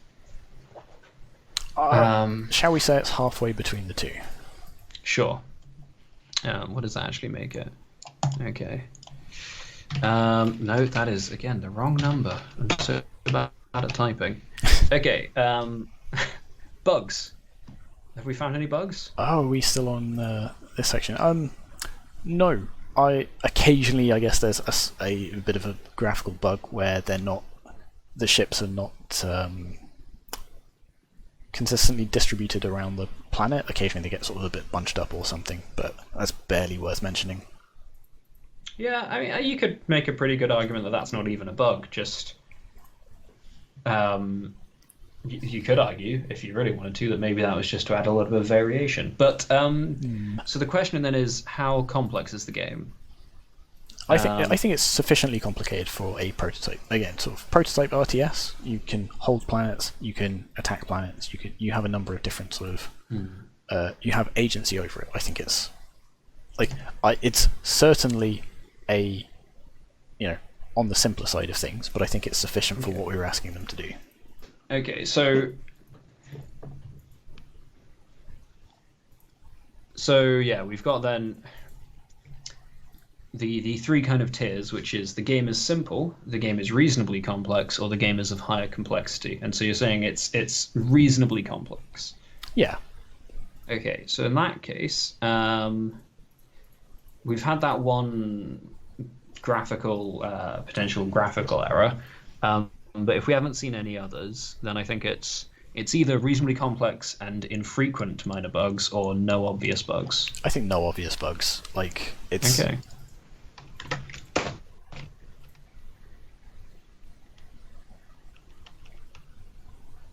Like, a small, like... a sprite being not entirely aligned is not what I'm going to call an obvious bug. Okay, so moving on to the brief bit. So the brief was about tutorializing the game well, and then using level design to both pace the game and to convey goals, risks, and rewards. So let me actually just close this and jump back to the initial tutorial so we can get another look at it. Sure. Because it's interesting, they've obviously tried to do it with minimal text. But that said, it's odd that they have, like this text here, except for the one main control. I don't think I've actually used right mouse button to deselect anything because there's never a need to. I can always just select a different thing. So it's weird that they prioritize this as the one thing to sort of use up their limited text for. Yeah, that is a strange choice. I see what you mean about the ships spawning in differently. Yeah. So obviously there's the sort of information design confusion which we talked about to death already, that you sort of assumed that naturally this one was already selected because it had this arrow over it. I'm inclined to say there's I can see how that came about. I think the important thing here is that there's no kind of gradual introduction. You're given, here's 2 planets. This is everything about how they work, all on one screen, happening at once. Like, part of it is left to the player to sort of notice, for example, those strategic things that we were talking about, like the size of the planet, the speed of the thing. Like, because at its basic concept, this is the simplest map, right? It's one friendly planet, one enemy planet. It's a reasonable place to start. I suppose, but I feel like you could have, for instance, you could have had a level where you had your friendly planet and then an unoccupied planet with no enemies on. So you can just say, hey, look, you can move your ships to another planet, and then introduce the presence of enemies, and potentially even have the first set just have enemy ships that don't attack you, and then introduce the ones that do. Obviously, you've got the drawback of that, which is that none of the rest of the game acts that way, but there is still no... Oh, that's interesting. That planet stayed green even after they captured it. Anyway. There's no kind of... Yes, I agree with what you're saying. Gradual ramping up. I think you may have overcomplicated it a little bit with the enemies that don't attack, because that's teaching them a poor lesson. The unoccupied planet, maybe that would be a thing to introduce. I think in terms of the actual mechanics of it, again, glossing over the information design, that's a reasonable place to start. It's click on your planet, click on their planet. That's the fundamental control that you're going to be using for the rest of the game, and it's a reasonable place to start because, as you say, with the mechanics that they've got, that is, there are no unoccupied planets. All planets are either yours or an enemy's. That's not a terrible place to start. I think if they were going to... And in terms of ramping up, I mean, we ramp up simply in numbers of planets, if nothing else. But also the starting conditions and the starting layout that makes it more or less difficult. Yeah, I think in terms of the tutorial, though, that's it. There are elements of it, particularly the strategy, like we've said already. I don't know if that kind of higher level stuff, getting better at the strategy of the game, would should count as part of the tutorial. Tutorials can teach both mechanics and strategy. They don't always have to, and sometimes the fun of a game is letting the player discover those strategies for themselves. Like, for example, I realise I can wait until they send a transport to another planet and then sneakily get in like that.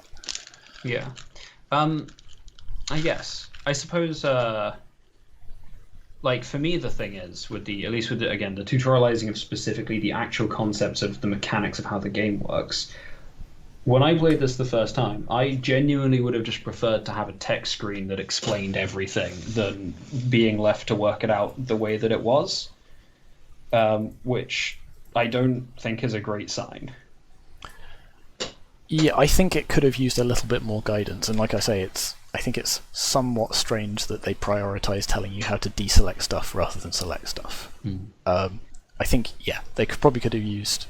I know we always try and talk about using minimal text for things, but I think certainly for that, it's odd that they used their minimal text for something that wasn't the key component. Okay, so where would you say it lands at the minute, and what would you say sort of they would need to do to improve it?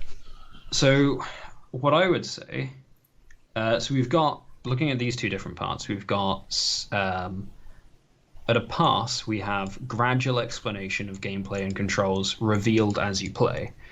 I don't think they've done that. Below that is some explanation of gameplay and controls, and I think that's there, because they tell you some of the controls, and they do convey information about the gameplay, but they don't really explain all the concepts, and it's just everything is dumped on you at the start, and then the rest of it is like ramping up the difficulty, but not really teaching you anything. I agree. I think part of that is because, like we've already discussed, there are a limited set of mechanics to a degree. Yeah. So they dump everything on you at the start, but that is sort of not a huge amount. The key thing is, yeah, they don't teach you like the important button, they teach you the unimportant button. Yeah. And even like with the planets with the different sizes, so like this one is this one potentially is there to do that because you've got the 3 different planets which will generate at a slightly different rate. But I think it's quite easy to miss that, and they could have even done that simpler, I think, by just saying having 2 planets, one of which is much faster than the other, so there's no way you could miss that. Whereas here, where I genuinely never noticed that they spawned at different rates. Maybe I'm just very unobservant, but when I played this through, I missed all of this. So I think this is stuff that I mostly gleaned from talking to them in the expo. Is the thing I don't know if I would have noticed without being told that, and I think that's the thing. I think in terms of actual level progression, yeah, it's like a reasonable increase in challenge and sort of having you change your strategies to overcome it.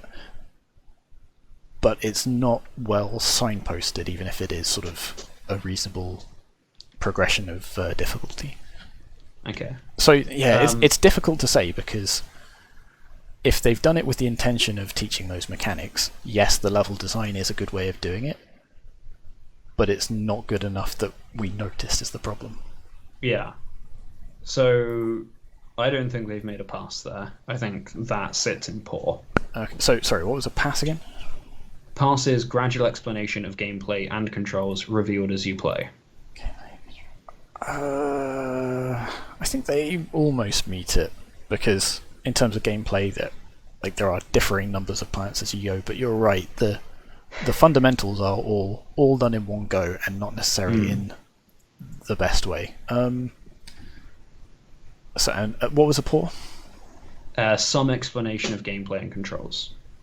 Which, again, given they don't even tell, like, they tell you 2 of the controls, but not the primary one. I think that in particular is a really big. I think that's the thing. I think I want to raise it up, because they do have, they highlight the planet that you should click on, and then they highlight the next one. But there's just a gap, like you say, in some of that. So yeah, I think you're probably right, unfortunately. Okay, so that's okay. That said, the overall pacing. I think the pacing's quite good. I think the difficulty ramps up very quickly, but it does ramp up continuously. And I don't think there are any levels where they're easier than the one that came before it. Yeah, and I think that's, again, because it's a relatively, let's say, small in scope prototype, that's not terrible, You want it to ramp up at a sort of a reasonable rate, and it's not insurmountable. I've been able to... No. The question then is that does it increase in a well-balanced pattern?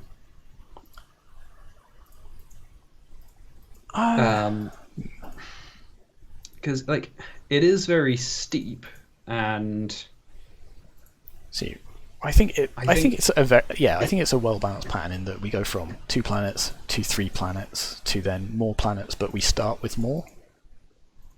And I can wait for it.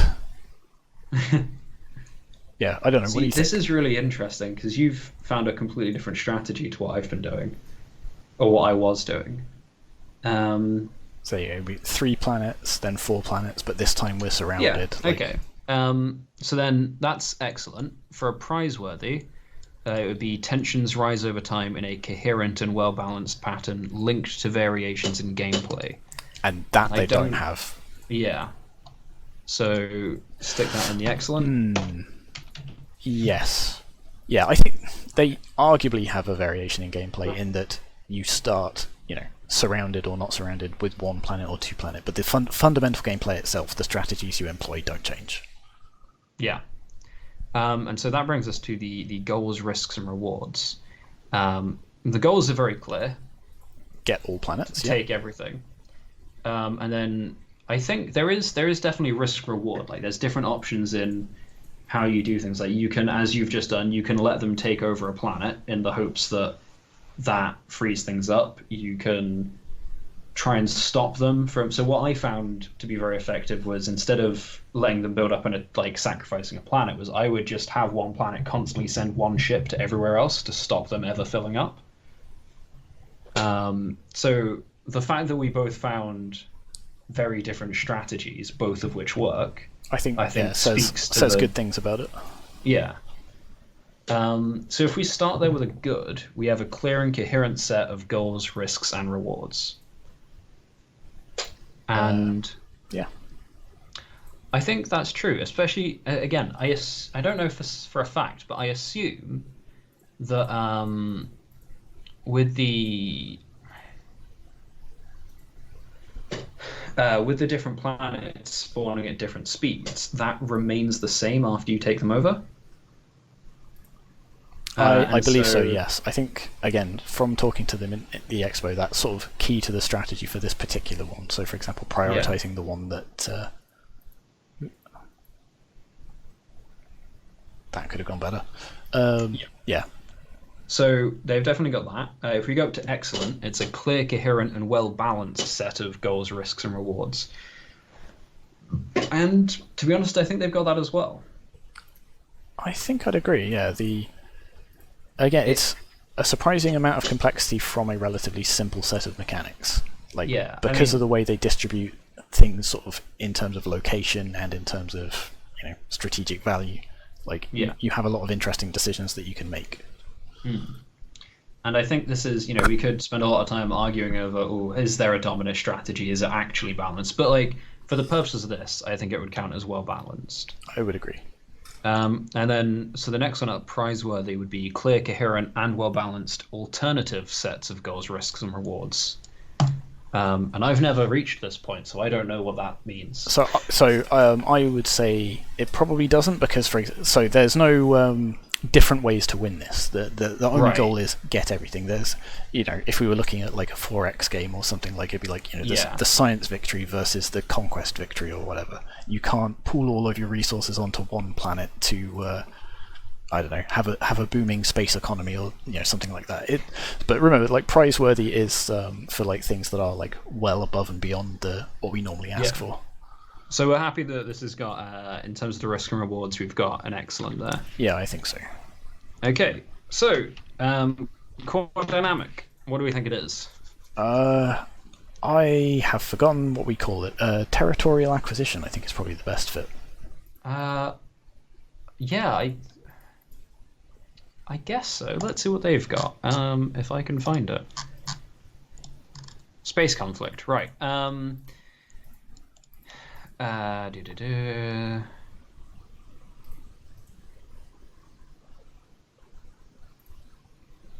All right, they put it right at the end. Yep, they've also said territorial acquisition. And yeah, I mean, you are literally taking over territory. So yeah, we've got that issue with the planet not changing color again. But it's been very infrequent. So I don't like you could argue it's destruction, but I don't think that's true. Yeah, it's very clear. It's the goal is not to destroy the ships; it's to take and hold the planets, which I think is very. It's definitely territorial acquisition. If anything, I would say it is the poster boy for this core dynamic. So let's take straight a look at lose or capture territory. Let's take a look straight at excellent and see where we go from there.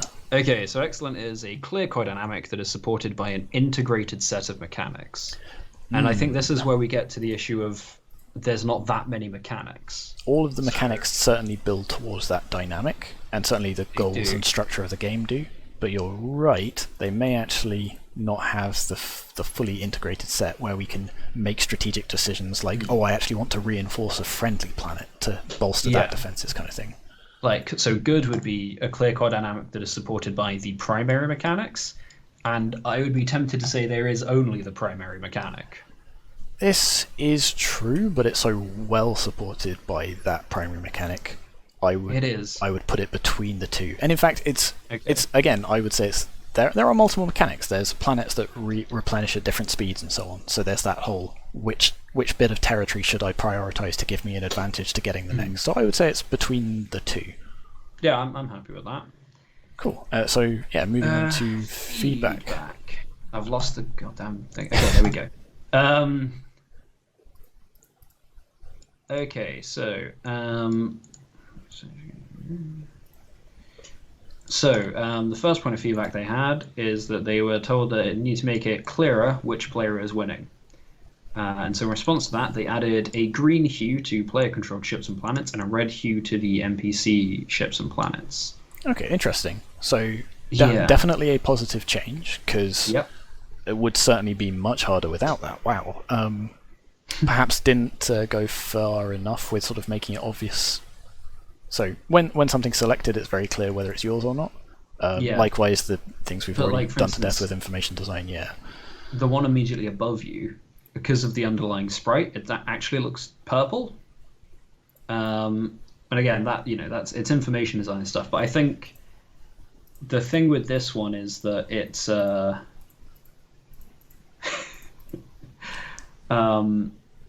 they have changed it and it has improved it. But I feel like just tinting everything green or red is kind of like the most base level way to do that. There's not been much consideration for other ways that affects the game. I would agree. So were there any other bits of feedback that they have acted on in particular? Yes, so the other one that they've got is they were told to start with the basic mechanics and then do level design, which is to do with the way they developed it and the order in which they coded mechanics and stuff. So to me that sounds like a piece of feedback that they were given before they had a prototype. Yeah.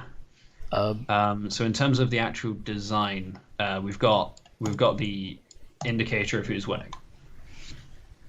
So there's not much feedback to go on there.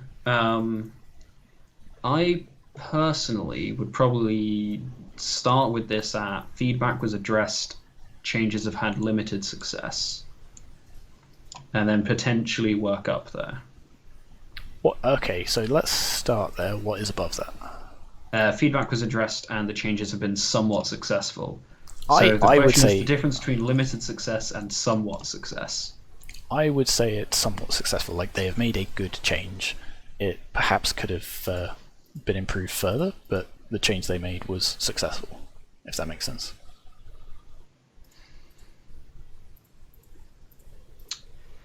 Yeah, I suppose. So that would put it satisfactory. I feel like I would want to put it between the two if only because you've got that issue that some of the planets, when they've got their hue tint, do not look the same as the other planets. So it does indicate it, but there are some cases where it's actually kind of ambiguous. And the fact that the sprites of the ships don't change complicates that a bit. Okay, actually, with the sprites of the ships in mind, I'm actually inclined to agree with you. So, okay, let's put that there. And Wait, then- was that halfway between the two? Or? Yes, yeah. Yes. Okay. And I think Right. that finishes off this one. That's it. So and I believe that is the last game for this batch. So we will see you all again soon for another video. Bye. Bye.